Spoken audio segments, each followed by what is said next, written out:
Assalamualaikum warahmatullahi wabarakatuh. Apa kabar Bapak dan Ibu, adik-adik mahasiswa? Baik ya, dari mana ini? Jepara, tepuk tangan dulu untuk Kabupaten Jepara. Baik, selamat malam saudara penonton dimanapun Anda berada. Senang sekali kita bisa bertemu kembali dalam acara kesayangan kita, Gemari Arum Dalu. Kita beri tepuk tangan yang meriah. Saya mau minta yelnya dulu ya, Arum Dalu. Mandiri selalu. Baik, terima kasih banyak. Dan untuk kesempatan kali ini kita akan melihat lebih jauh lagi bagaimana pemberdayaan masyarakat Jepara. Nah, ini kita beberapa waktu lalu sudah melihat dan kita akan mengikuti terus perkembangannya sejauh apa yang sudah dilakukan oleh pemerintah kabupaten, tentu saja bekerja sama dengan masyarakat dan juga stakeholder yang ada di sana. Baik, langsung saja saya akan perkenalkan narasumber saya. Ya, dan saya tidak sendiri, saya masih bersama Bapak Subiakto Cakrawardaya. Kita beri tangan yang meriah. Selamat malam Pak Subiakto. Assalamualaikum warahmatullahi wabarakatuh. Waalaikumsalam warahmatullahi wabarakatuh. Beliau ini baru saja landing dari Jakarta. Iya, terima kasih Bapak untuk waktunya. Kita beri tepuk tangan sekali lagi. Dan kemudian di sebelah beliau ada Bapak Bupati. Selamat malam Pak Ahmad Marzuki. Selamat malam, Assalamualaikum warahmatullahi wabarakatuh. Waalaikumsalam warahmatullahi wabarakatuh. Sekali lagi kita beri tepuk tangan untuk Bapak Bupati. Di sebelah Pak Bupati ada Rektor dari IKIP Veteran, Bapak Sukoco. Selamat malam Bapak. Selamat malam. Kita beri tepuk tangan yang meriah. Warahmatullahi wabarakatuh. Waalaikumsalam warahmatullahi wabarakatuh. Dan kemudian ini yang punya uang di Jepara, pimpinan Bank Jateng Jepara, Bapak Slamet. Selamat malam Bapak. Selamat malam, Assalamualaikum warahmatullahi wabarakatuh. Waalaikumsalam warahmatullahi wabarakatuh. Dan di sebelah beliau ada PR3 dari Undip, Bapak Warsito. Selamat malam Bapak. Kita beri tepuk tangan yang meriah. Dan selain Bapak Ibu dari Jepara, kita juga kehadiran adik-adik mahasiswa. Mohon berdiri, kita beri tepuk tangan yang meriah untuk IKIP Veteran, mahasiswa dari IKIP Veteran.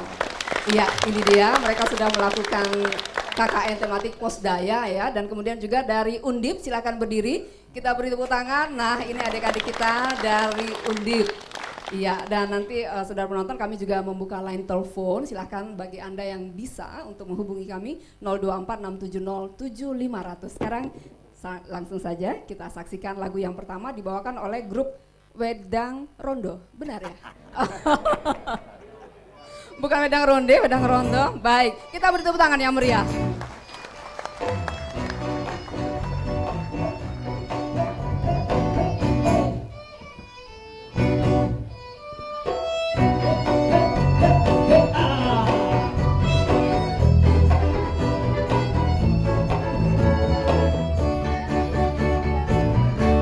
Warungnya dibuka, ya dipotong gelas cakire, panas kebul yang benang wedang rondone. Manis-manis pelayane, sempir nopo sing dipikir kaya ra rumangsa.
kaya rumangsa.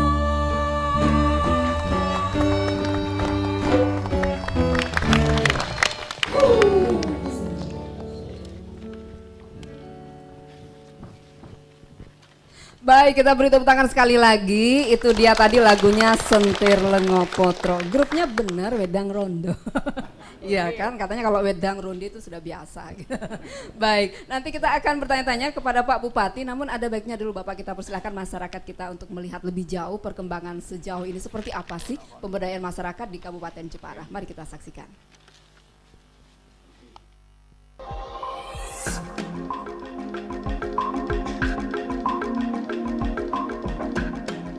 Kabupaten Jepara kini memasuki tahap penting pembangunan SDM dan penumbuhan ekonomi keluarga sesuai potensi melalui gerakan Posdaya. Yayasan Dam Mandiri semakin mempertajam program penguatan usaha ekonomi kader-kader pos pemberdayaan keluarga atau Posdaya. Di Jepara, kini telah digagas pembentukan Posdaya yang selama ini terbukti menjadi ajang sosial guna peningkatan kualitas SDM dan peningkatan pendapatan keluarga.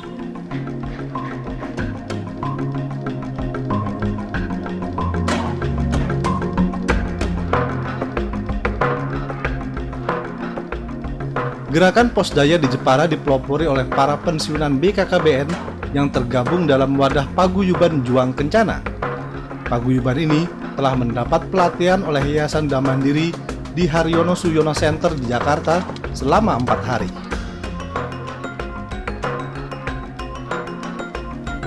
Pengembangan Posdaya di Jepara dilandasi keinginan warga untuk mandiri dengan mengoptimalkan potensi yang ada. Gerakan Posdaya di Jepara terus dirintis dengan pembentukan pengurus di seluruh kecamatan yang ada. Pengurus itu menjadi embrio strategis dalam menyiapkan wadah dan menyiapkan masyarakat akan pentingnya keberadaan Posdaya di wilayahnya. Tugas pengurus dapat saja berkembang seiring keinginan warga sesuai dengan optimalisasi potensi di masing-masing desa. Gerakan Posdaya di Kabupaten Jepara terbilang cukup fantastis.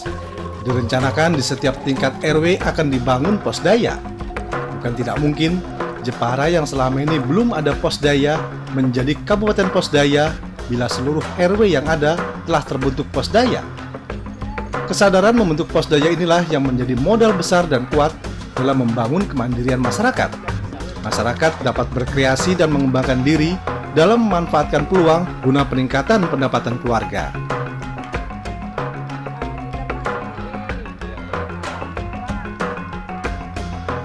Mendukung pembentukan Posdaya, perpustakaan SD Bondo 4 di Kecamatan Bangsri ini misalnya, yang cukup representatif, dijadikan juga perpustakaan umum. Dengan demikian, warga dapat meningkatkan pengetahuan dan mengaksesnya dengan mudah.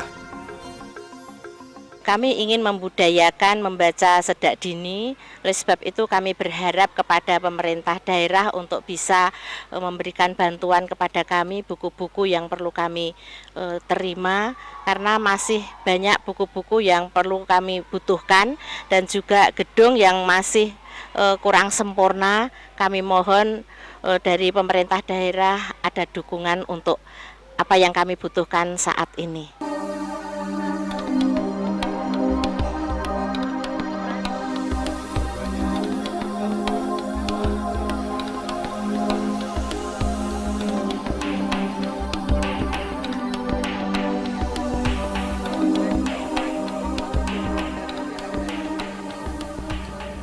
Gerakan membangun Posdaya di Jepara bukanlah keinginan kosong. Banyak pihak yang mendukung agar rencana itu segera terwujud. Tim penggerak PKK Kabupaten Jepara merupakan satu dari berbagai elemen yang menghendaki Posdaya dapat segera terbentuk di daerah ini. Terbangunnya mitra kerja akan lebih memudahkan gerakan Posdaya di Jepara. Keberadaan Posyandu menjadi modal sosial sangat besar bagi pembentukan Posdaya. Posyandu yang selama ini telah terbukti menjadi ujung tombak deteksi dini di tingkat keluarga.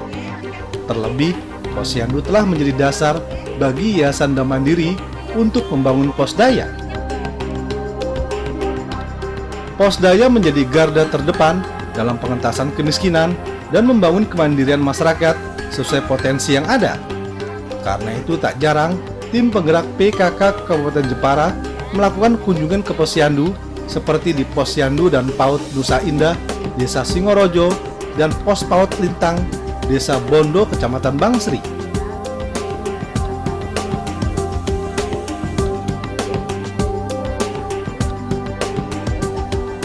Nama saya Musa Atun di Desa Singorojo. Setelah mendengar penjelasan dari tim penggerak PKK Kabupaten Jepara, saya di sini siap mendirikan Posdaya. Pendidikan anak usia dini atau PAUD juga menjadi perhatian dalam menyiapkan balita memasukkan jenjang pendidikan formal. Dalam Posdaya, Posyandu dan PAUD tidak dapat dipisahkan karena telah menjadi bagian utuh membangun kesehatan balita dan menyiapkan balita itu sendiri. Terbangunnya mitra kerja dalam pemberdayaan Posdaya terus dilakukan Yayasan Dam Mandiri dengan sejumlah bank sebagai penyalur kredit murah dan ringan. Dengan terbangunnya kemitraan seperti dengan Bank Jateng, persoalan pendanaan yang menjadi persoalan krisis selama ini dapat tertangani. Tujuannya tak lain memberi akses luas bagi siapapun untuk mendapatkan modal guna pengentasan kemiskinan. Hal ini pula yang akan terjadi di Jepara dalam membentuk Posdaya, di mana Bank Jateng menjadi bagian dari tim guna mempercepat terbentuknya Posdaya. Proses pembentukan Posdaya merupakan proses berkesinambungan yang diawali dengan komitmen pemerintah desa, kelembagaan desa yang ada, tokoh masyarakat, dan tokoh agama. Bank Jateng yang merupakan mitra kerjasama Yayasan Dam Mandiri telah menyalurkan kredit pundi dengan bunga dan syarat ringan. Kredit pundi merupakan akses kredit ringan, cepat, dan terpercaya.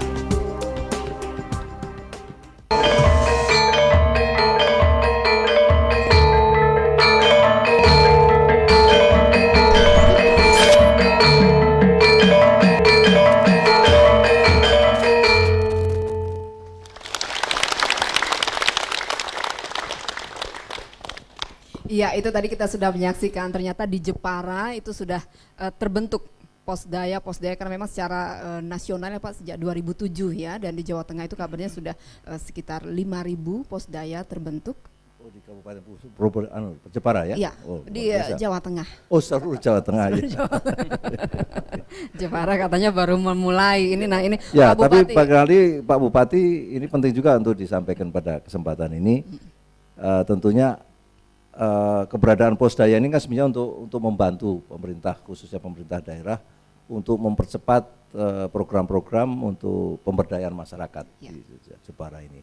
Barangkali Pak Bupati bisa menceritakan sedikit tentang bagaimana perkembangan masyarakat di Jepara itu sendiri, tentunya dari segi pendidikan, kesehatan, dan lain-lain yang terkait dengan kesejahteraan, peningkatan kesejahteraan masyarakat. Kami persilakan. Oke, terima kasih. Assalamualaikum warahmatullahi wabarakatuh. Apa yang disampaikan oleh Pak Subiakto kaitannya dengan pemberdayaan masyarakat ini sangat-sangat kami perhatikan dengan luar biasa, walaupun secara letak geografis kabupaten kami itu tidak diuntungkan, Pak. Karena Jepara itu berada di Pulau Jawa yang paling sudut, Pak.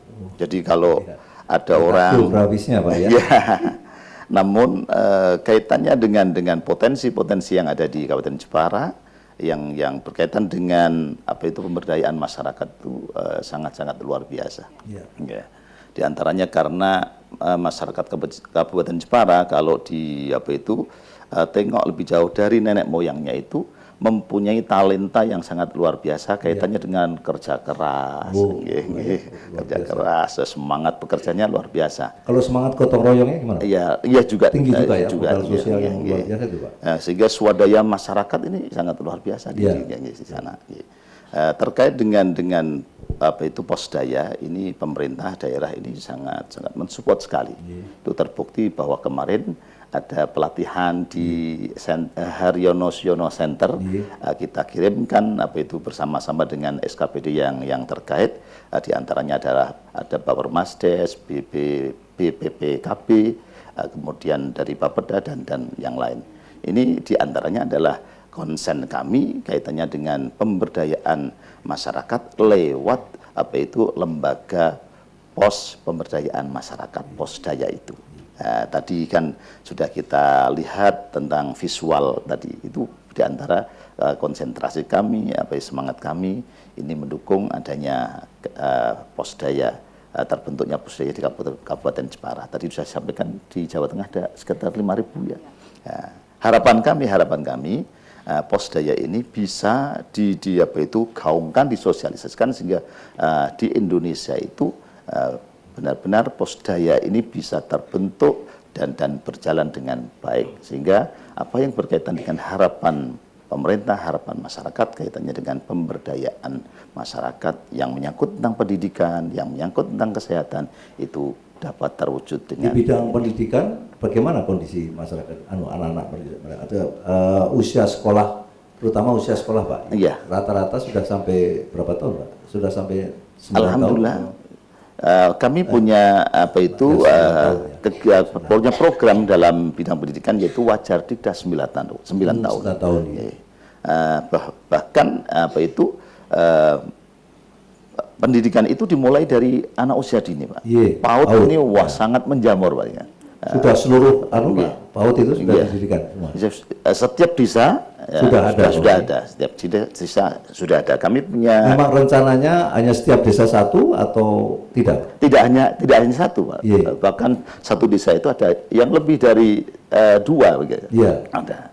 Tapi ya yang kerepotan buat kami kalau terlalu banyak itu persaingan dari mereka itu yang kurang sehat yang akan muncul, sehingga penertiban itu yang akan kami lakukan. Tapi sebetulnya yang penting adalah bahwa semua anak balita yang memang seharusnya sekolah di PAUD itu harus tertampung semua kan? Nah ini sudah sampai di mana Bapak mengidentifikasi data-data apa sudah ada kira-kira berapa yang sebetulnya sudah sekolah dan sudah tampung di PAUD, sudah yang harus sekolah di PAUD, karena saya baca di koran kemarin dari seluruh nasional Pak itu baru 30% PAUD itu.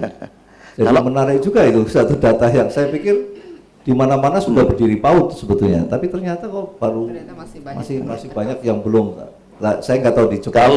Kalau saya melihat dari jumlah guru yang termasuk dalam himpunan pengajar anak usia dini, Himpodi itu kemarin dalam melaksanakan kegiatan halal bihalal itu 1.100 lebih Pak datang di satu majelis yaitu di Pendopo Kabupaten Jepara. Kalau PAUD-nya sendiri berapa Pak? Bapak ada data?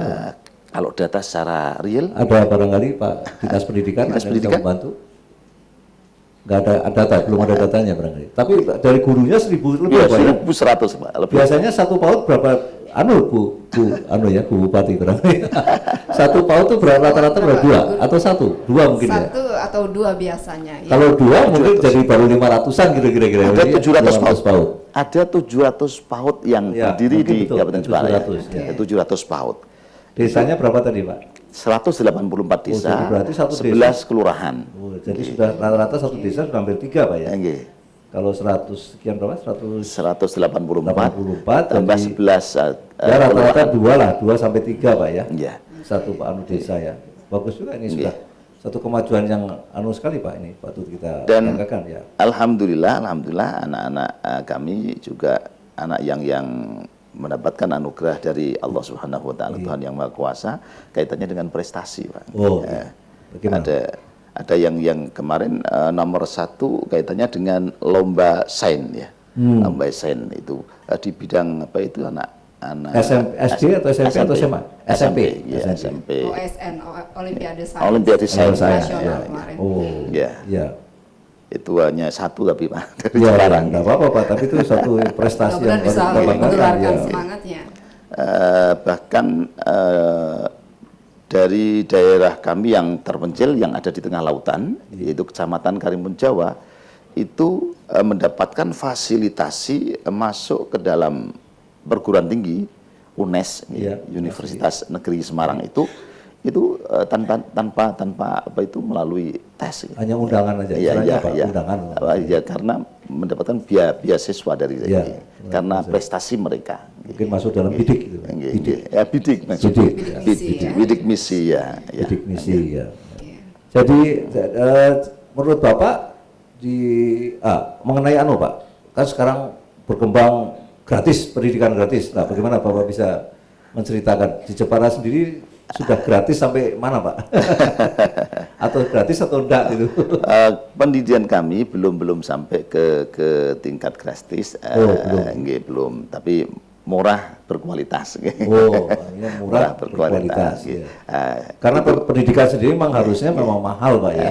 Kalau pendidikan berkualitas Pak, ini sudah murah tapi ya. Sudah mengarah kepada bantuan operasional sekolah sampai di tingkat SLTA. Sudah sampai tapi memang sebetulnya pendidikan itu saling mensubsidi gitu ya. Pokoknya bagi yang kurang mampu dia tidak ada alasan, dia harus tetap bisa bersekolah karena ada pemerintah di situ gitu ya. Barangkali dari Pak Rektor ingin menanggapi masalah pendidikan ini. Silakan Pak Rektor. Terima kasih. Assalamualaikum warahmatullahi wabarakatuh. Waalaikumsalam warahmatullahi wabarakatuh. Pak Subiarto, selamat datang. Kami dari IG Veteran memang kami konsentrasi di bidang pendidikan.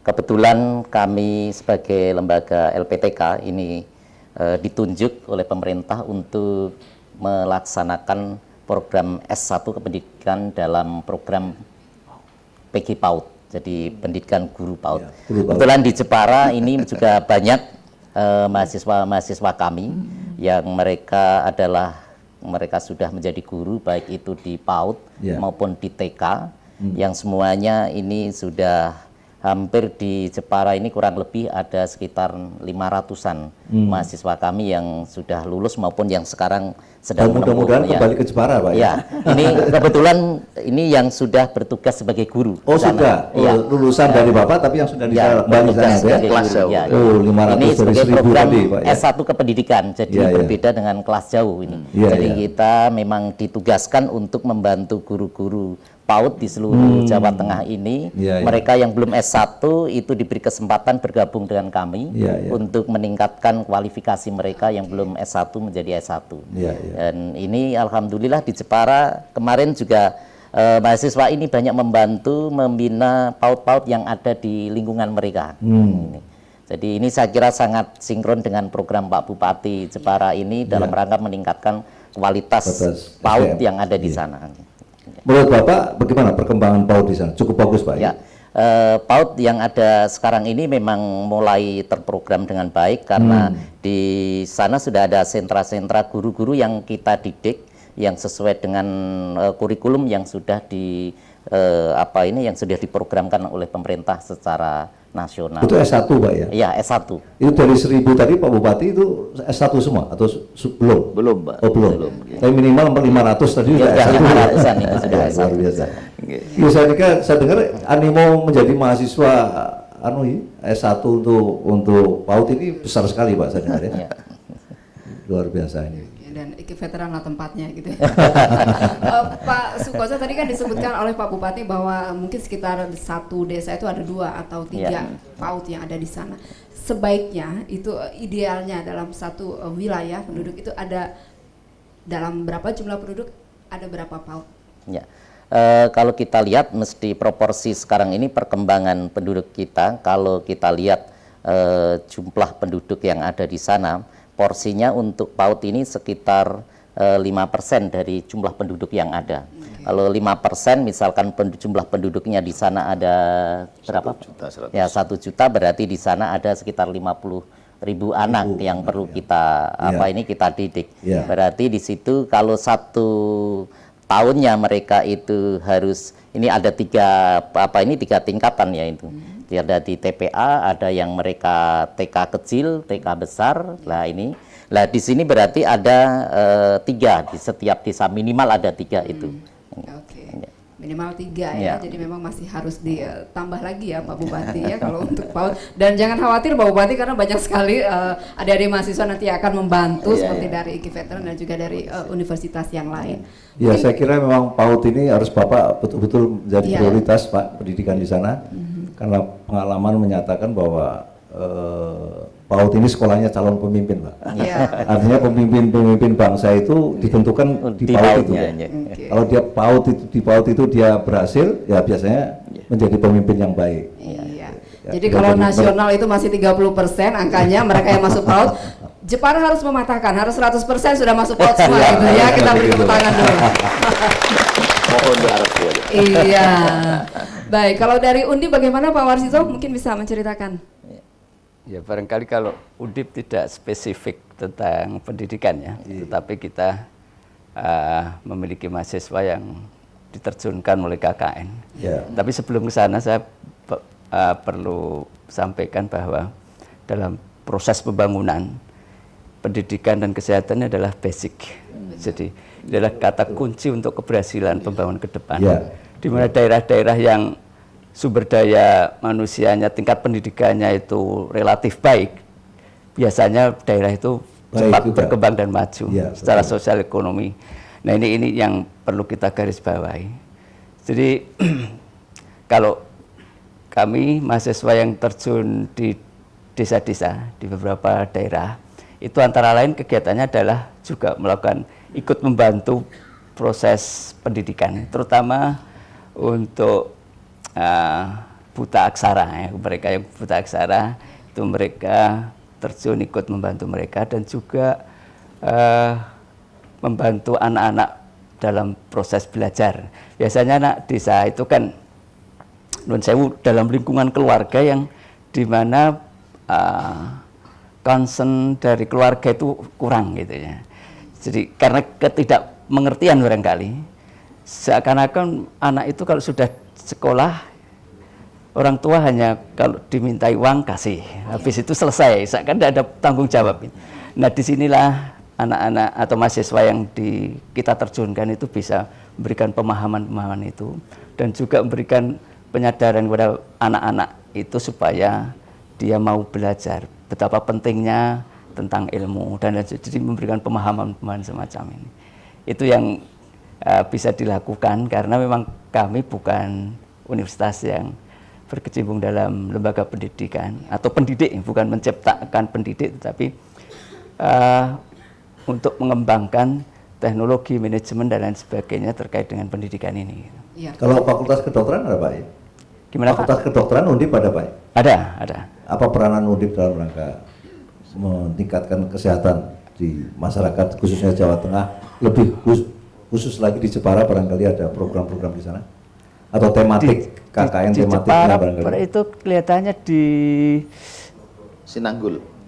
banyak di Mlogo ya, di Mlogo itu banyak kegiatan fakultas kedokteran di sana Pak. Banyak yang dilakukan, saya tidak tahu persis karena kebetulan saya bukan dari kedokteran, tapi banyak kegiatan-kegiatan baik dosen maupun mahasiswanya yang dilakukan di Mlogo itu banyak kegiatan. Barangkali Pak Bupati bisa menjelaskan dari segi kesehatan Pak. Monggo diceritakan apa saja yang sudah Bapak kebijakan apa dan bagaimana perkembangan kondisi kesehatan masyarakat di Jepara. Secara umum kondisi kesehatan masyarakat Kabupaten Jepara baik, karena ada kebijakan-kebijakan yang ambil oleh pemerintah, diantaranya adalah memberikan pelayanan kesehatan pelayanan kesehatan gratis di kecamatan maupun di rumah sakit kepada warga masyarakat. Ini gratis rawat jalan barangkali Pak. Rawat jalan jalan. Periksa di puskesmas itu gratis. Nah, kemudian diantaranya adalah yaitu pelayanan Jamkesmas itu. Itu semakin tambah waktunya, bukan semakin tambah menurun, tapi semakin tambah banyak. Sampai pemerintah itu kewalahan, kewalahan melayani. Berarti ukurannya kalau makin banyak berarti lebih banyak orang sakit Pak. Bukan, karena itu dipandang oleh mereka bisa meringankan beban, sehingga mereka itu selalu meminta, selalu berharap bisa mendapatkan pelayanan itu. Kenapa kok sampai perhatian terhadap kesehatan itu memang harus diperhatikan dengan sungguh-sungguh, dikarenakan kesehatan itu raja nikmat dunia Pak. Raja nikmat dunia. Betul. Apalah artinya kita kaya, kita berpangkat tinggi, kalau tidak sehat tidak ada gunanya. Punya istri cantik tidak ada. Enggak sehat ya percuma Pak. Kalau posyandu bagaimana Pak? Tadi kita mendengar sedikit tentang posyandu di sana. Sudah artinya masih aktif semuanya Pak posyandu ya. Alhamdulillah posyandu di Kabupaten Jepara ini berjalan dengan baik. Apa yang berkaitan dengan kegiatannya itu memberikan pelayanan kesehatan kepada masyarakat, lebih-lebih terhadap ibu dan anak ini luar biasa. Ya, ada kegiatan memberikan tambahan makanan kesehatan, gizi Pak ya. Ya, gizi itu. Ini kalau di sana angka kematian bayi, angka kematian ibu hamil, gimana perkembangannya Pak? Alhamdulillah semakin tambah waktunya semakin tambah menurun Pak. Menurun. Artinya kita berhasil kaitannya dengan menangani itu. Karena angka nasionalnya masih tinggi sekali Pak. Mudah-mudahan di Jepara sudah lebih baik daripada angka nasional dan angka provinsi Pak. Apalagi setelah ada jam persal itu Pak. Jaminan persalinan jaminan persalinan ya. Itu dan itu memang keterlibatan dari masyarakat sekitar itu sangat mendukung untuk keberhasilan program menurunkan angka kematian ibu dan juga bayi yang dilahirkan. Memang kalau tidak ada partisipasi mereka yang tidak akan berhasil. Makanya ada desa siaga, ada ambulans. Tapi yang penting ada kesadaran dari masyarakat untuk memeriksakan diri. Susah nggak sih Pak memberi pengertian kepada masyarakat Jepara untuk bisa saling bersatu? Iya, gampang-gampang susah. Gampang-gampang susah juga ternyata ya. Tapi tadi kan Pak Bupati mengatakan masyarakat Jepara itu termasuk yang gotong royongnya tinggi, cerdas dan juga cukup jadi mungkin tidak terlalu mudah barangkali. Tidak terlalu sulit, tidak terlalu sulit untuk itu. Itu terbukti diantaranya adalah dalam kancah olahraga itu kan banyak atlet yang dari Jepara, lebih-lebih sepak takraw Pak. Kemarin Jawa Tengah itu bisa menyumbangkan 2 emas. Yang kemarin di Rio ini Pak, luar biasa, kita tepuk tangan kepada Jepara ya. Berarti ikut ke Riau ini sekarang. Baik, selamat. Luar biasa. Dan kemudian kalau dari Bang Jateng, nah ini Pak Slamet, kita butuh mendengarkan sejauh mana sih partisipasinya untuk peningkatan pemberdayaan ekonomi di sana. Terima kasih. Selamat malam pemirsa dan Bapak sekalian. Terkait dengan tadi yang barangkali sudah disampaikan, peran Bank Jateng tadi khususnya di bidang pendidikan dan kesehatan ya utamanya, memang kita selalu mendukung program-program yang ada di Jepara khususnya, karena tadi disampaikan awal Bank Jateng uangnya banyak ya Pak ya.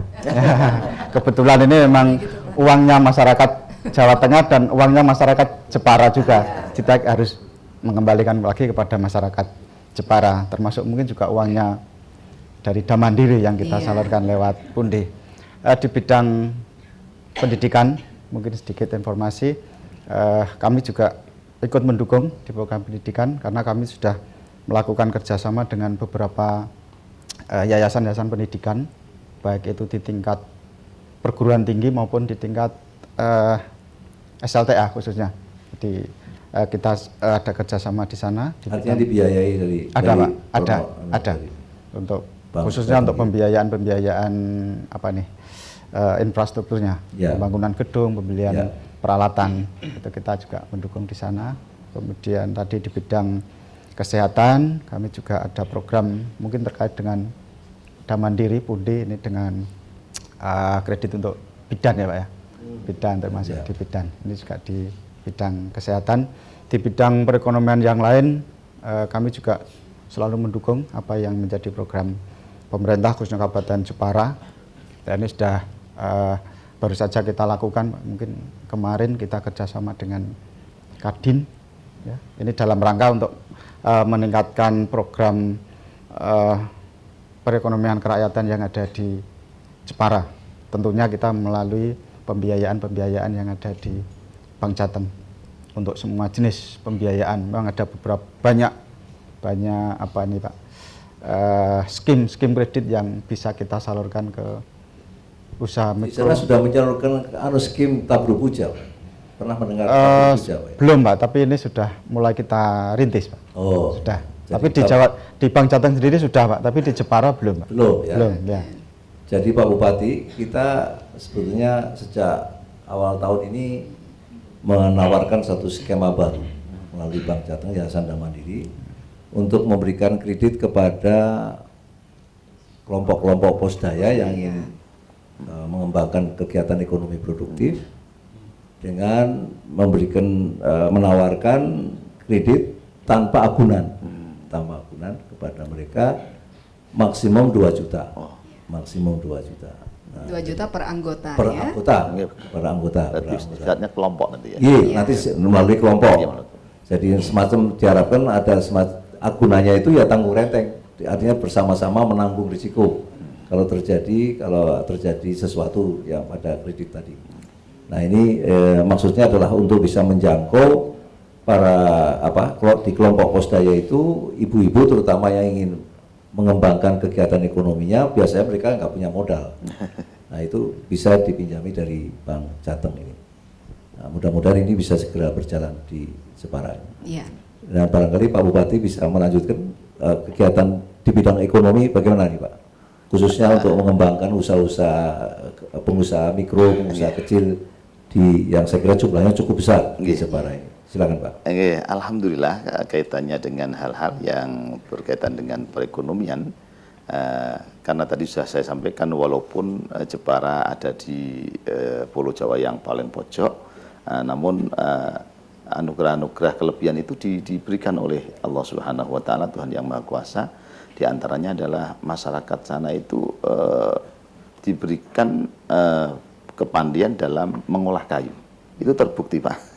Itu limbah-limbah kayu yang terseret dari hutan ke laut kemudian bisa dimanfaatkan. Ini malah sudah kelasnya kelas ekspor. Sudah ekspor ini Pak. Iya, Karena ekspor, bentuknya memang jadinya unik gitu ya. Jadi potongan-potongan kayu yang ditata sedemikian rupa.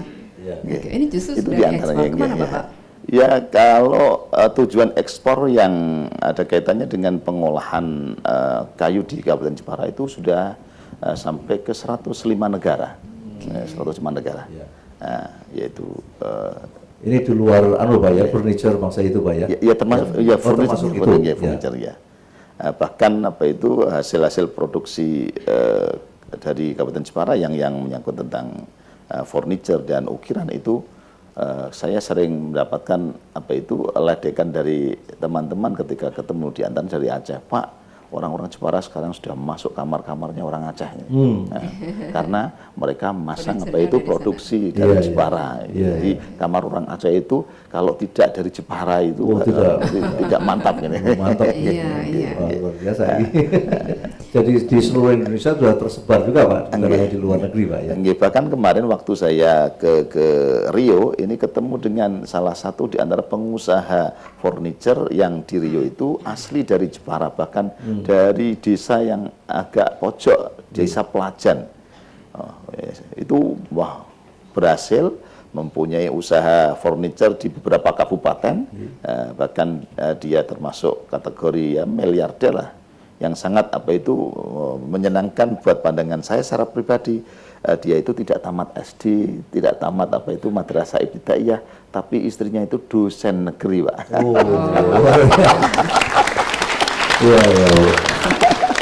Jadi ini ukiran-ukiran kayu dan furniture itu sekarang penopang utama Pak ya, kegiatan ekonomi Jepara Pak ya. Di samping pertanian, kalau pertanian bagaimana Pak? Pertanian yang nomor 2 nomor pertama tadi Pak ya, kerajinan itu ya Pak. Tapi kalau sekarang ini ya pertanian agak ya tidak hanya berhenti Pak, karena musim kemaraunya panjang. Petani berhenti jadi eksportir gitu. Irigasi teknis belum sampai ke sana Pak, irigasi teknis. Ya, sudah tapi karena waduk-waduk juga mengering. Dari hulunya tidak ada. Iya, mudah-mudahan cepat hujan ini. Iya. Sudah awan terus Pak. Ya, mendung awan keluar airnya. Karena ini sudah masuk ber ya Pak ya. Sudah September, Oktober ya, mudah-mudahan hujan akan segera turun. Dan nanti kita juga akan mendengarkan dari dukungan dari PKK di Kabupaten Jepara seperti apa dalam pembentukan Posdaya. Namun saatnya kita dengarkan dulu hiburan yang akan dibawakan oleh adik kita yang memiliki kebutuhan khusus, tidak bisa melihat atau tunanetra, Nur Adit. Ini dia akan membawakan lagu Indonesia Jaya. Sekarang lagi bersiap-siap, silahkan langsung Bapak. Baik, saya mau minta yelnya lagi, Arum Dalu, mandiri selalu. Kita beri tepuk tangan yang meriah untuk Nur Adit Indonesia Jaya.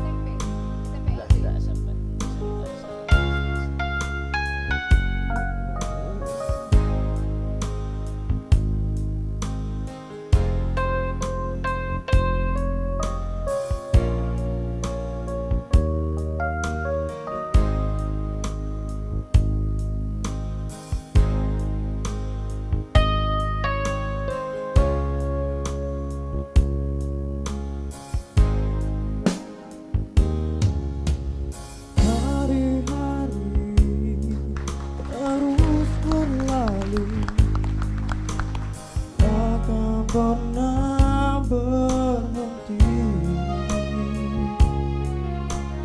Seribu rintang jalan berliku, takkan satu penghalang.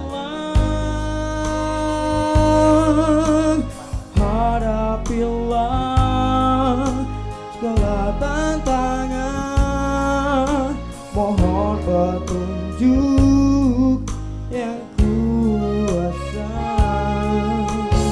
Ciptakanlah kerukunan bangsa, kobarkanlah dalam dada semangat jiwa Pancasila.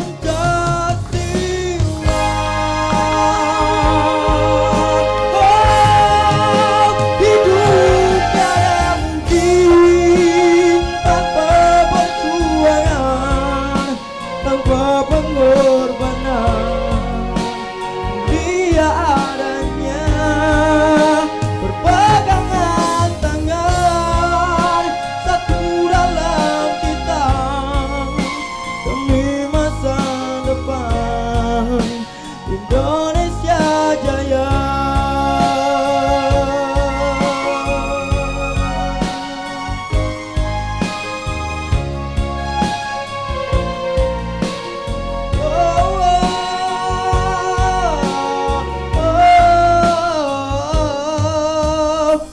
Hadapilah segala tantangan, mohon petunjuk yang kuasa. Ciptakanlah kerukunan bangsa, kobarkanlah dalam dada semangat jiwa Pancasila.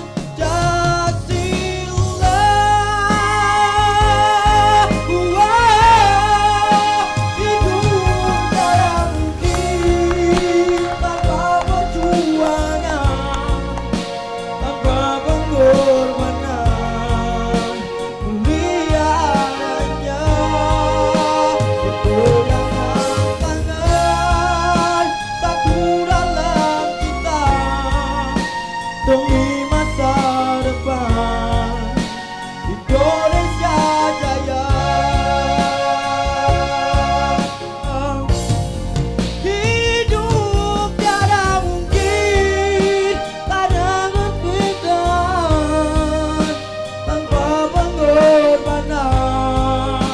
Mulia adanya berpegangan tangan, satu dalam kita demi masa depan Indonesia Jaya.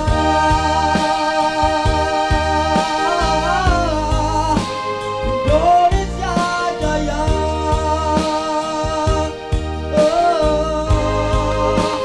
Indonesia Jaya.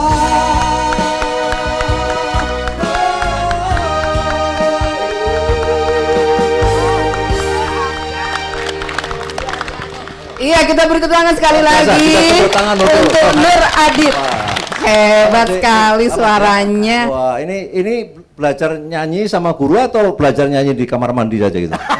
So, kok bisa punya suara hebat sekali, Dek? Ya, gimana? Dulunya belajar nyanyi sendiri, mendengarkan radio-radio gitu, yang tapi yang ngasih tahu ini kan Bapak Trijono gitu. Oh, tepuk Mana tangan Pak juga Trijono? Pak Mana? Trijono. Pak Trijono ini. Oh, ini gurunya toh, ya. luar biasa. Adit udah kelas berapa sekarang?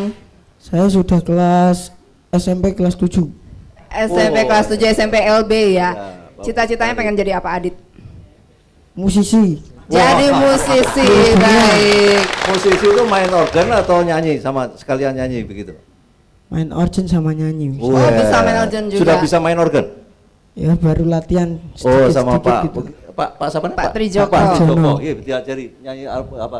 Main organ juga. Dulu jadi kori. Oh, luar biasa. Gimana Pak? Tadi Dulu jadi kori itu. Dulu jadi kori kata Bupati. Iya. Oh, Pak Iya, Bisa. betul. Kalau jadi Oh, kori ternyata masih suaranya kori bagus juga. ya. Hebat Wah, luar sekali. biasa. Iya, Tapi- kita beri tepuk tangan sekali lagi Ya, boleh. ya. Saya ingin Nur tadi Adit. kan disebut Pancasila. Anu bisa masih hafal nggak Pancasila? Apal nggak Pancasila? Coba sila pertama Hafal apa? tapi yang limanya enggak, yang kelima enggak. Ya. Sila pertama apa? Tuhannya yang Maha Esa. Kedua? Kemanusiaan yang adil dan beradab. Tiga? Persatuan Indonesia. Iya. Empat kemanusiaan yang Kerakyatan. Kerakyatan yang dipimpin oleh hikmat kebijaksanaan dan dalam permusyawaratan. permusyawaratan. Perwakilan ya. Terus yang Kelima? terakhir Keadilan. Lupa. keadilan sosial bagi seluruh Oke, Indonesia. baik. Tepuk Iya. tangan oleh Pak Bumaya. Itu harus luar kepala ya. Ya Pak Bupati, saya baru terkejut tadi baca koran dari ketua badan teroris itu Pak Bay bahwa di perguruan tinggi itu ternyata 80% mahasiswanya menolak Pancasila katanya. Oh, Masya Allah. Masya Allah begitu. Jadi ini betul-betul kita prihatin betul. Nah ini untunglah Nur Hadi ini masih apal walaupun salah-salah sedikit tapi lumayan juga itu masih apal gitu Pak. Baik Bapak Ibu sekalian ya, kita betul-betul sangat bangga sekali punya adik kita ini. Walaupun beliau punya kebutuhan khusus ya, tapi mampu percaya diri gitu ya. Dan nyanyiannya juga bagus Pak. Walaupun tetap kita harus berjuang. Artinya tentunya yang dalam keadaan yang normal-normal harus lebih berjuangnya lebih keras lagi daripada adik ini ya. Karena untuk memang hidup harus penuh perjuangan ya. Penuh perjuangan. Oke, baik, sukses terus ya Nur Adit ya. Mudah-mudahan selamat mencapai ya, nanti jadi pokoknya musisi sukses ya. Inilah perwujudan daripada dibalik kelemahan itu Allah memberikan kelebihan. Iya betul, luar biasa memang maha pemurah dan maha adil ya Allah Subhanahu wa taala. Jadi bagi Bapak dan Ibu yang memiliki anak berkebutuhan khusus jangan disembunyikan, dikembangkan minatnya kemana, jadi bisa seperti Nur Adit. Terutama mereka juga punya bakat-bakat yang saya kira bisa terus gali bakat-bakatnya itu untuk ditingkatkan, dikembangkan di masa-masa ini. Oke. Baik, terima kasih. Kita beri tepuk tangan sekali lagi. Tepuk tangan. Selamat ya Nur Adit ya, sukses terus ya. Selamat ya. Oke. Baik. Dan kita saatnya mendengarkan dari Ketua PKK. Nah, Ibu bisa menjelaskan nih. Tadi kan kita sudah melihat di awal bahwa PKK juga mendukung untuk pembentukan posdaya di Kabupaten Jepara. Silakan, Ibu. Monggo. Bu Marzuki. Terima kasih. Apapun kegiatannya yang tujuannya untuk meningkatkan kesejahteraan masyarakat, PKK sangat mendukung. Karena tim penggerak PKK Kabupaten Jepara lewat Pokja 2 sudah mengadakan pelatihan yang intinya untuk siswa yang drop out sekolah tiap tahun, yaitu pelatihan menjahit dan keterampilan-keterampilan yang lainnya seperti membuat baki lamaran dan seperti merias wajah. Jadi anak-anak yang tidak bisa melanjutkan sekolah kami adakan pelatihan lewat Pokja 2. Tidak, itu di tingkat apa Bu, SMP atau SMA itu? Yang SMA. Kebanyakan SMA. SMA. Mereka enggak didorong untuk mengikuti paket. Ya ada yang kejar paket C. Namun paket, setelah dia mengikuti pelatihan sering mendapat pekerjaan. Misalnya yang pelatihan menjahit ikut di jahit Pak, tapi dia penghasilan untuk memberi kebutuhan sendiri. Dan anak-anak yang itu laki-laki itu membuat mesin ya sudah bisa menghasilkan, itu membantu di bengkel-bengkel. Alhamdulillah pelatihan di PKK selama 1 tahun sering 2 kali mengadakan pelatihan keterampilan, semuanya sudah bisa mengerjakan dengan baik. Terima kasih. Kalau memang tingkat SMA baik Bu ya, tapi kalau tingkat SMP sebaiknya jangan kan Bu ya. Sebaiknya tetap harus ikut kejar paket B-nya. Karena sesuai dengan MDGs, sasaran Millennium Development Goals itu minimal kan 12 tahun. Harus bisa minimal tuh mereka harus sekolah selama 12 tahun. 12 tahun ya. 9 tahun. Mama 9 tahun minimal 9 tahun. Jadi kalau SMA masih bisa, tapi kalau SMP saya kira sebaiknya tidak. Karena memang menjadi masalah bahwa banyak anak-anak putus sekolah, terutama di SMP yang kemudian tidak bersekolah karena kemiskinan, mereka kemudian disuruh orang tuanya untuk bekerja. Yang sebetulnya belum siap untuk menjadi tenaga kerja, sebaliknya seharusnya mereka sekolah dulu. Nah, ini kita perlu mendapat perhatian juga Pak Bupati. Jangan sampai kemudian jadi di berbagai tempat yang pernah kita temui, ada termasuk dari mahasiswa-mahasiswa yang KKN menyatakan bahwa kenapa mereka tidak mau sekolah, sedangkan mereka seharusnya sekolah karena mereka bekerja, disuruh orang tuanya. Kalau lagi penyidikan, kalau kemudian terus minta-minta gitu bekerja, kalau itu tadi bukan masih lumayan. Ya, bekerja di apa perusahaan ya. Jadi orang tua juga harus diberi pengertian, ya, gitu ya. Jangan tapi kadang-kadang memang karena kemiskinan sekolah, kan, ya mereka juga terpaksa harus memperkerjakan anak-anak yang sebetulnya belum siap untuk menjadi tenaga kerja di situ, tenaga bekerja. Oke, kalau untuk PAUD sendiri itu sebetulnya kan juga sudah ada bidangnya ya Bu ya, kalau di PKK. Sudah. Masuk setiap itu, desa Pokja 2 PKK juga ya. itu saya suruh mendirikan pos PAUD PKK. Setiap desa sudah mendirikan desa semua. Sudah ya.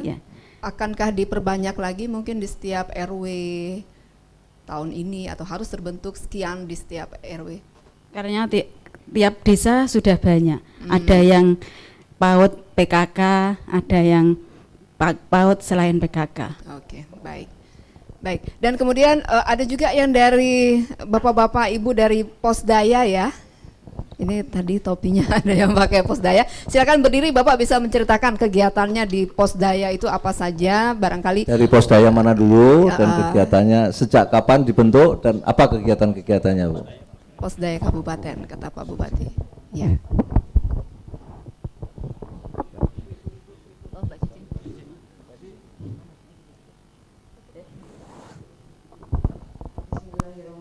Assalamualaikum warahmatullahi wabarakatuh. Waalaikumsalam warahmatullahi wabarakatuh. Kami dari PJK, Komisariat Kabupaten Jepara, sungguh pelajaran yang sangat berharga. PJK itu apa Bu?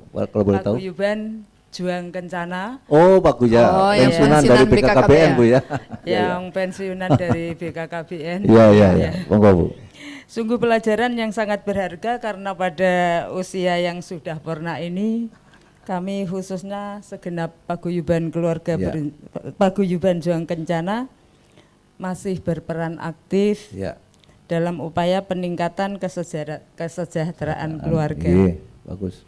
Kami setelah selesai dari OST dan pelatihan Posdaya dari undangan dari Yayasan Damandiri dan bekerja sama dengan Haryono Suyono Center, kami kemarin sudah mendirikan Posdaya yang berbasis agama, yaitu di Kecamatan Bangsri dengan basis BKMT, Badan Kontak Majelis Taklim.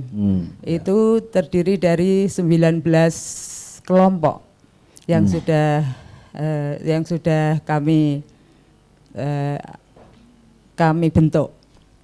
Dan untuk selanjutnya nanti kami juga per korwil, ini ada korwilnya Pak,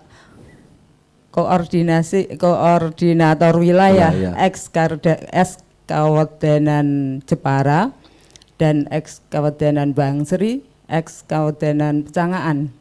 Untuk yang selanjutnya nanti kami akan merencanakan mendirikan posdaya antara lain di Pecangaan. Ke Kawedanan Pecangaan itu adalah dengan adanya Monel yang sekarang ini juga baru tingkat nasional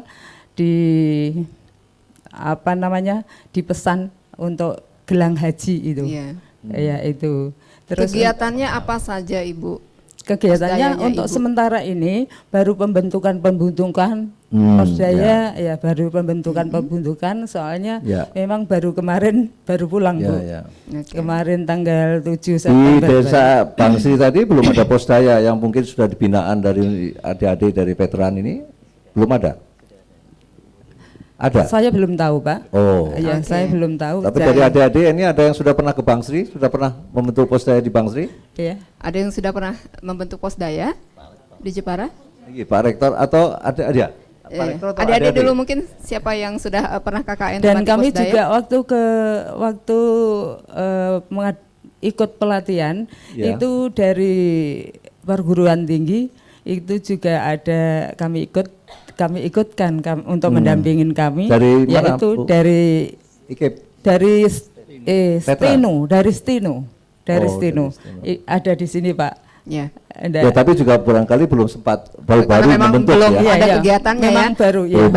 Baik Ibu, mudah-mudahan bisa kegiatan ini terima kasih, bermanfaat Bu. untuk kelompoknya. Ya. Mungkin dari adik-adik siapa yang sudah membentuk Posdaya di Jepara, silakan. Langsung berdiri ya. KKN-nya tematik Posdaya Pak Rektor ya. Ya. Terima kasih. Assalamualaikum warahmatullahi wabarakatuh. Waalaikumsalam. Nama saya Ratilah, mahasiswa KKN IKIP Veteran Semarang.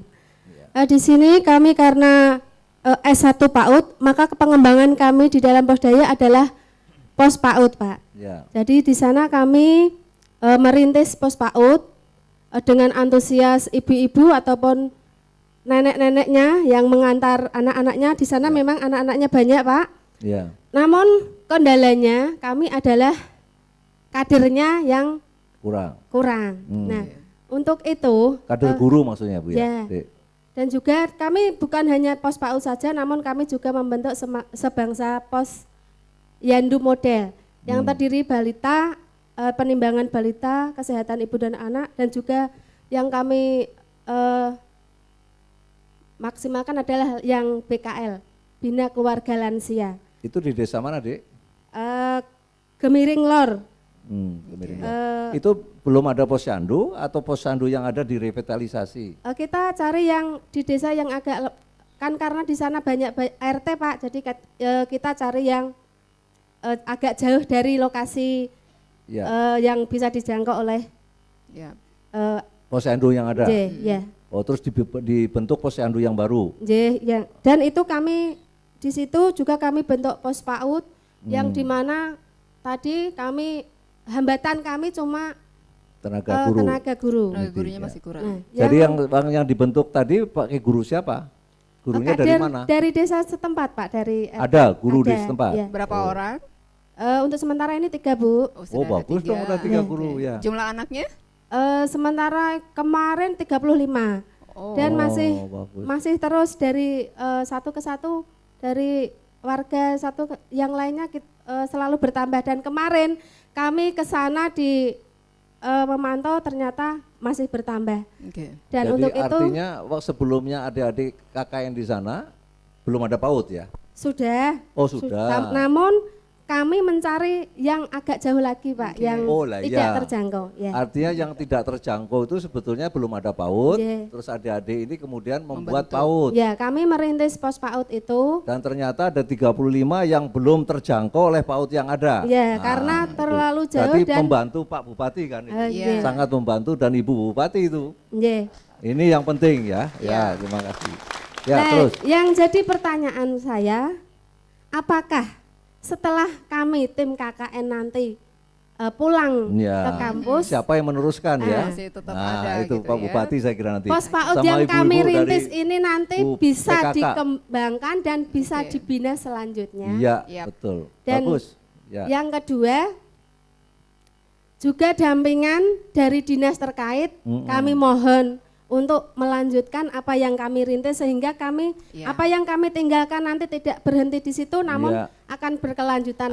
Betul. Terima kasih. Wassalamualaikum warahmatullahi wabarakatuh. Selamat Dek ya. Monggo Pak Bupati, barangkali ini kewenangannya ada di Pak Bupati sama Ibu nih.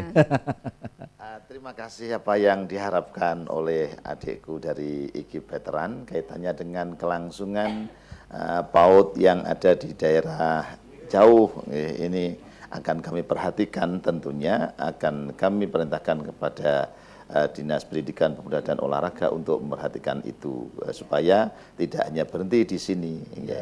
Karena pada umumnya kita itu bisa mendirikan tapi untuk melestarikan yang biasa. Betul. Bisa membangun tapi merawatnya tidak bisa biasanya. Iya, jadi Bapak siap Pak untuk meneruskan Pak adik-adik ini ya. Insya Allah.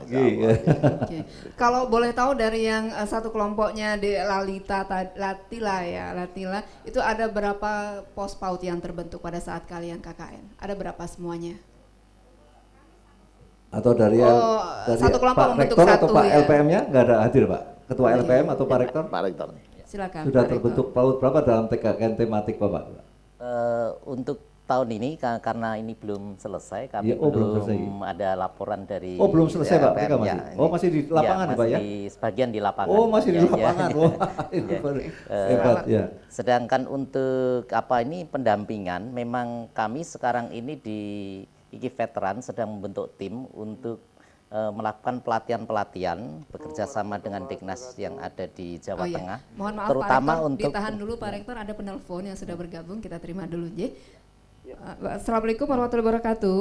Waalaikumsalam warahmatullahi wabarakatuh. Iya, dengan siapa Bapak? Ini saya dengan Bapak Siswanto. Di mana Pak Siswanto? Iya. Pak Siswanto dari mana? Dari Grobogan Muryolobo. Baik, silakan monggo Bapak.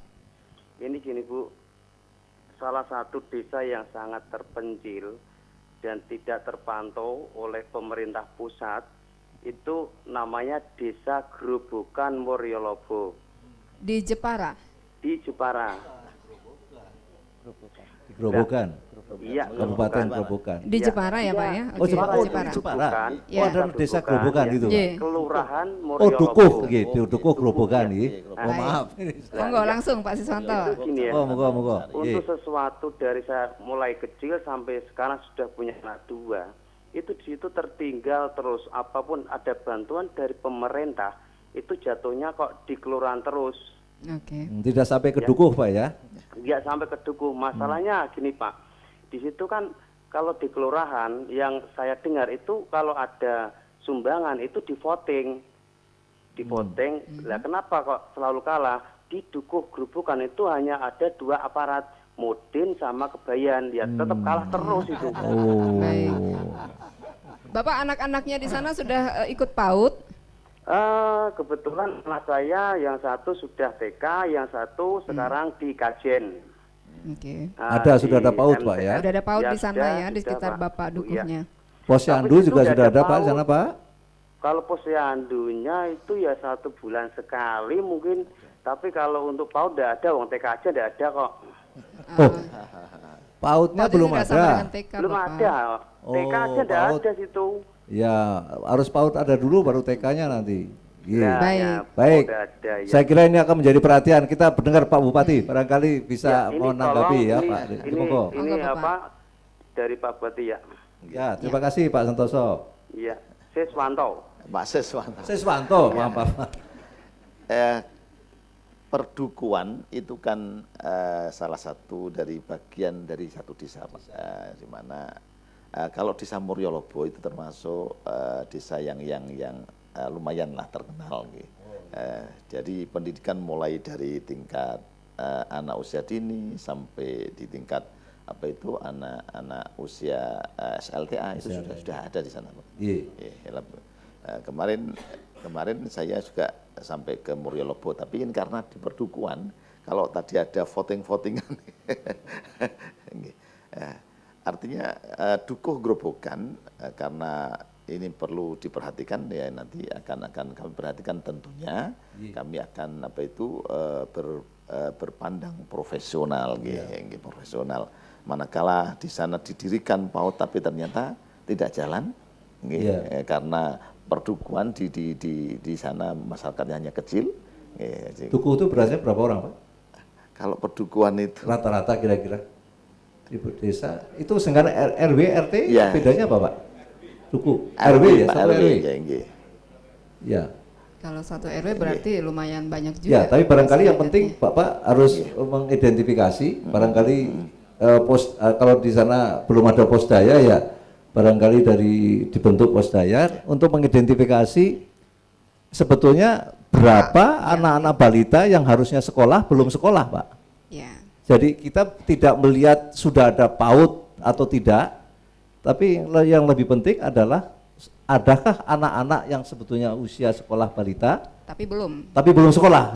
Ini perlu diidentifikasi Pak anunya. Perlu didata gitu loh Pak. Didata ada apa tidak? Sebetulnya kalau mendengarkan apa yang disampaikan oleh Pak Siswanto tadi, anaknya kan yang satu di TK, yang satu sudah mondok di Kajen Pati, Pak. Oh, gitu rupanya. Itu berarti apa yang berkaitan dengan apa itu pendidikan itu sudah sampai ke sana. Artinya tidak ada anak yang usia sekolah itu. Mudah-mudahan begitu, Pak. Insya Allah semuanya sudah sekolah semua, Pak. Cuman apa itu didukung gerobokan itu minta perhatian manakala ada bantuan dari pusat, dari provinsi, dari kabupaten itu bisa nyampe ke sana. Bisa nyampe ke sana. Nanti akan diperhatikan itu. Baik. Mudah-mudahan silakan langsung melanjutkan lagi Pak Rektor. Terima kasih. Jadi untuk kaitannya dengan pengembangan PAUD ini, Veterans sekarang sudah berkomitmen untuk mendampingi PAUD-PAUD yang ada di Jawa Tengah ini yang masih belum memiliki kemampuan untuk mulai dari manajemennya sampai kepada kompetensi gurunya. Jadi kami sudah membentuk tim untuk melakukan pelatihan-pelatihan kepada PAUD-PAUD yang ada di Jawa Tengah. Untuk besok hari Jumat kita dengan PAUD di Kota Semarang. Jadi nanti kalau misalkan Jepara mungkin kita nanti bisa berbagi untuk bekerja sama untuk pengembangan PAUD yang ada di sana. Kita akan tindak lanjuti untuk pelatihan-pelatihan. Bahkan kami sendiri sekarang sedang mengembangkan model pelatihan untuk multikultural juga bagi guru PAUD, sehingga di sana akan kita berikan satu pemahaman tentang kesetaraan, baik itu dari segi sosial ekonomi, dari gender, dari budaya. Itu nanti juga kita masukkan di sana. Kebetulan ini sedang kami kembangkan model kesetaraan dan juga Pak, semangat gotong royong itu penting, Pak. Di situ.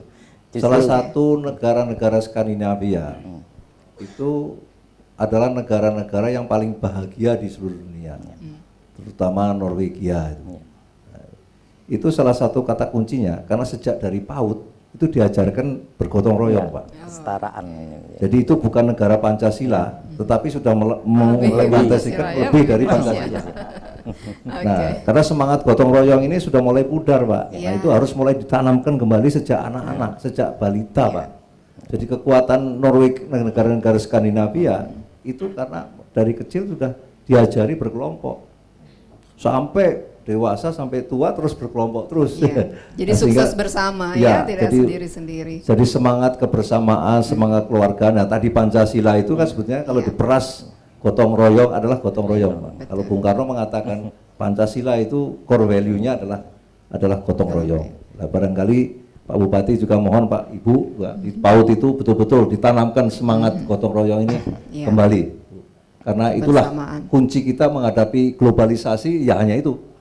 Gotong royong, karena yang besar-besar ini semua sekarang bergotong royong, Pak, menghadapi globalisasi. Nah, apalagi kita ini yang miskin, yang kecil-kecil ini harus gotong royong, dan itu menjadi jati diri bangsa kita. Dan memang kita sudah punya sebetulnya. Sudah punya ideologi kita adalah gotong royong itu, kebersamaan itu. Jadi kami sampaikan kaitannya dengan penanaman gotong royong ini sudah dimulai dari para guru PAUD, kemudian ada guru apa itu RA, Pak. Di sana itu ada Ikatan Guru Raudhatul Atfal. Itu jumlahnya juga tidak jauh berbeda dengan Hipaudi itu. Kemudian ada apa itu guru Kiroati. Guru Kiroati itu juga ribuan, Pak. Di mana semangat gotong royong mereka. Perintah agama kita juga begitu kan, Pak. Sangat luar biasa. Sehingga dimulai dari para guru itulah nanti murid-murid bisa niru apa yang dilakukan oleh ada contohnya dulu ya. Baik, dan ini kita disuguhkan Pak Biakto ada kerajinan-kerajinan dari limbah kayu yang dari laut. Nah, ini kebetulan ada produsennya, pembuatnya di sini. Silakan Bapak menceritakan awalnya kenapa punya ide untuk bisa mengolah kemudian bisa diekspor katanya. Silakan. Silakan, Pak. Ya, terima kasih. Siapa Pak namanya? Nama saya Esrom Simeon. Saya dari Dukuh Margo. Esrom Simeon. Simeon. Oh, ini Esrom Simeon ya. Asli Jepara ya, Pak? Ya, asli Jepara. Saya dari Dukuh Margokerto. Desa Bundu, Kabupaten Jepara. Nggih, monggo. Masalah dari ini sejak kapan Bapak mulai bikin ini, Pak? Ini 2 tahun yang lalu, Pak, ini. Oh, belum lama ya? Iya, baru ini, Pak. Kok bisa keluar ide seperti ini, gimana, Pak? Ini kami dapat ide dari Bali juga. Sudah ada di ini Pak, Bapak ke Bali atau ya, gimana? Oh, Bapak saya sedang jalan-jalan ke Bali. Ya. Terus lihat di sini ada driftwood ini Pak. Nah, kayu yang limbah yang di pantai-pantai itu Pak, yang di pantai. Nah, di sana kami manfaatkan. Pertama kami coba dulu, ternyata banyak Pak di pesisir pantai di Bundo sana banyak Pak ini. Ini kayu apa Pak sebetulnya? Ini semua kayu Bu, tapi yang lama di laut. Yang sudah gentin, yang sudah terapung-apung di laut, jadi sudah alami dia. Nah, ini kami kumpulkan. Terus kami Bapak mengumpulkannya bagaimana? Ada berapa armada perahu kah untuk mencari limbah ini atau itu di pantai Bu, banyaknya di pantai. Jadi jadi kami seperti bersihkan itu Bu di pantai-pantai. Jadi kami kumpulkan, kami kerjasama juga dengan para nelayan, petani-petani di sana untuk mengumpulkan bahan bakunya ini. Terus Bapak punya pengrajin-pengrajin yang buat itu ya? Untuk sementara kami kerjakan dulu Pak di gudang kami, di brak kami. Ya, artinya dengan bahannya kami karyawan kumpulkan ya. Jadi dari petani, dari nelayan. Ada berapa karyawan Bapak sekarang? Kalau untuk semuanya itu ada 200-an Pak. 200 karyawan Pak. Sekali. Ya, itu termasuk yang mebel Pak ya, masuk yang termasuk yang mebel. Oke. Jadi kami bisa gantian Pak. Kalau musim-musim seperti ini musim mebel. Jadi, terus Pak pindah ke sini. Sebagian karyawan kami ajak untuk membuat jadi dia di samping mebel juga bisa bikin ini Pak ya? Bisa buat driftwood ini Pak. Harganya Bapak kalau boleh tahu berkisar berapa? Antara 2 sampai $3,5. Nanti lihat-lihat anunya. Ya, ini lebih banyak ekspor atau di dalam negeri Pak? Ya banyak ekspornya, ini semua aslinya ekspor Pak. Ini lebih banyak ekspor? Ya, yang lokal belum ada. Belum pernah jual kami lokal. Malah dari lokal tidak banyak yang pasarnya. Belum ada ya. Jadi kami langsung. Ini untuk hotel atau untuk apa ya Pak? Kalau keluar ya, apa perorangan? Di sana kami juga belum tahu jelas, tapi di sana di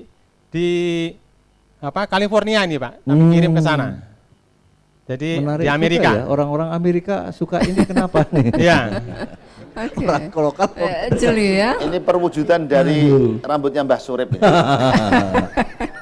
Saya jadi curiga. Ini saya takutnya di sana diolah lain lagi. Ya, jadi ini memang banyak sekali manfaatnya, terutama untuk limbah yang kami kumpulkan itu bisa untuk membersihkan pantai juga itu Pak. Oh iya, pantai, bagus sekali Pak. Di laut.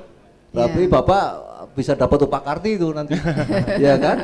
Menyelamatkan lingkungan Pak itu. Iya betul. Bagus sekali ya. Lebih baik lagi kalau sambil ngambil limbah kayu, kalau ada limbah plastik juga diambil juga gitu ya Pak untuk dikumpulkan juga. Apa kendala-kendala Bapak dalam mengembangkan ini Pak? Iya Pak. Kerajinan. Apa yang menjadi masalah? Hambatan, masalah atau mungkin ya untuk awalnya ini modal Pak ini. Modal. Iya. Tapi kami sudah kelas ekspor ya. Sudah kerjasama dengan Bang Jateng. Sudah jadi nggak ada masalah lagi dong Pak. Sudah nggak ada masalah. Masih Pak, masih banyak masalah. Masalahnya apa? Kurang banyak. Iya, masih harus ditambah lagi Pak. Oke, baik nanti urusan langsung ya dengan Pak Slamet. Kita beri tepuk tangan. Sukses terus ya Bapak. Tadi kita sudah mendengarkan dari veteran, mungkin dari Undip bisa berbagi cerita kepada kita. Ada yang sudah ada adik itu ikut pernah tematik Posdaya? Ada adik yang di sini? Ada? Atau hanya hadir aja di sini? Absen dulu. Iya, mereka perlu hadir aja. Iya, baik. Barangkali dari lainnya atau ada yang ingin ditanyakan? Dari Posdaya sendiri nggak ada yang hadir? Dari ketua Posdayanya sendiri nggak hadir? Nggak ada ya? Ya nggak apa-apa nanti lain kali kita itu lagi. Oke, ada yang menanyakan sesuatu kepada Pak Bupati barangkali? Ya, silakan langsung. Dari Undip ya. Dari Undip. Silakan. Ya, nama saya Tegar Wicaksono dari Fakultas Peternakan dan Pertanian Universitas Diponegoro. Iya. Begini Bapak Ahmad Marzuki, Bupati Jepara, saya mau bertanya tentang masalah perekonomian, yang mana di Indonesia sekarang kelas menengah sedang mengalami pertumbuhan yang sangat pesat. Iya. Apalagi di Jepara dengan adanya kegiatan Posdaya ini, pertumbuhan kelas menengah juga akan lebih pesat.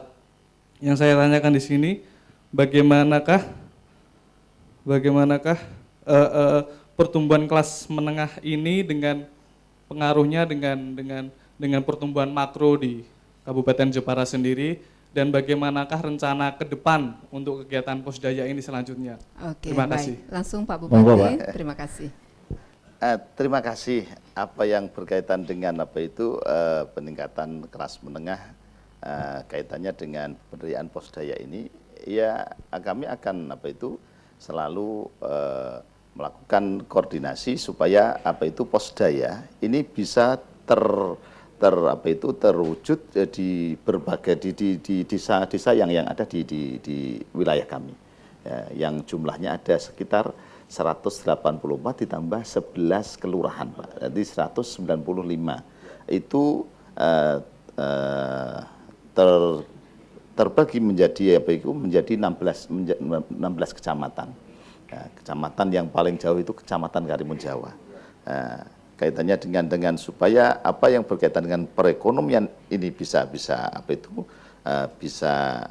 meningkat di Kabupaten Jepara, maka pemberdayaan Posdaya ini perlu ditingkatkan di waktu-waktu yang akan datang. Lebih-lebih setelah terbentuk program-programnya ini bisa berjalan dengan baik. Tadi sesuai dengan harapan Bapak memang diharapkan yang kecil-kecil ini meningkat menjadi kelas menengah, Pak. Dan karena dengan adanya kelas menengah yang kuat, tentunya kehidupan secara makro ini akan bertambah meningkat baik juga. Dan bertambah berkualitas, ya, Pak, pertumbuhan makronya, Pak, karena didukung oleh kelas menengah. Selama ini kan memang seperti botol, Pak, jadi gitu ya seperti karena di yang ada semacam polo middle dari kelompok menengahnya ini kosong, yang banyak yang kecil-kecil, lalu yang ada yang besar di atas begitu, Pak. Mudah-mudahan tercapai semua program-programnya. Saya minta akhirnya yang terakhir, Arum Dalu mandiri selalu. Baik, terima kasih Pak Bupati, Pak Rektor, dan juga Pak Warsito, Pak Slamet untuk bincang-bincangnya. Bagi Anda yang ada di rumah, kita akan bertemu kembali pada kesempatan yang akan datang bulan depan. Dan kita beri tepuk tangan yang meriah untuk lagu terakhir yang dibawakan oleh grup Wedang Rondo. Hei, monggo nyanyi bareng-bareng ya. Cuplak-cuplak suwang ngeteng kelenter, mambuk ke pundung kutel, ata empole lalelo sopo gudung delek ake sir pong delek kopong sir pong delek kopong. Cuplak-cuplak suwang ngeteng kelenter, mambuk ke pundung kutel, ata empole lalelo sopo gudung delek ake sir pong delek kopong sir pong delek kopong. Hei, monggo. Berdiri mahasiswa, berdiri. Berdiri ya. Hei. Bu, Bapak, monggo berdiri ya.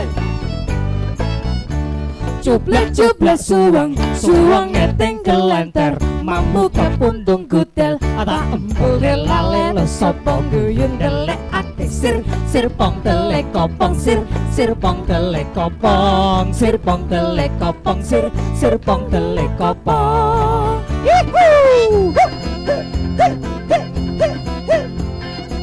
Suaranya.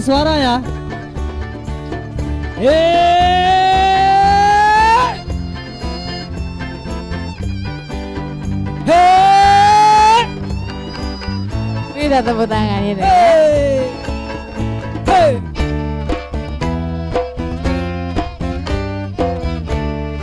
Semangat lagi. Tepuk tangannya.